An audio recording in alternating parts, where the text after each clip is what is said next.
প্রিয় কক্সবাজারবাসী, আগে আওয়ামী লীগের আমলে নারায়ণগঞ্জে বিখ্যাত গডফাদার শামীম ওসমান ছিল।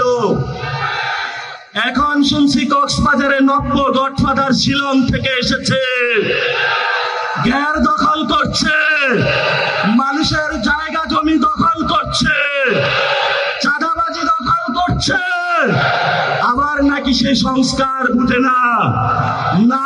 বললাম, কক্সবাজারের জনতা এই ধরনের সংস্কার বিরোধী যে পিয়ার বুঝে না, রাজপথে তাদেরকে ঠেকিয়ে দিবে ইনশাআল্লাহ। কক্সবাজারে এসেছি সংবিধান, বিচার, সংস্কারের দাবিতে পুরো বাংলাদেশে জুলাই গণঅভ্যুত্থানের সহযোদ্ধা যারা রয়েছে তাদের মিলন মেলা হচ্ছে।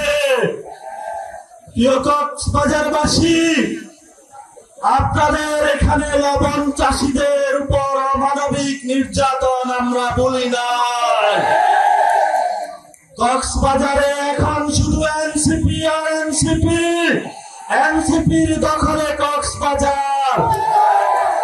একদল গিয়েছে ঢাকা, আর একদল হলো লবণ চাষীদের উপর অত্যাচারে ব্যস্ত, ঘের দখলে ব্যস্ত, চাঁদাবাজিতে ব্যস্ত।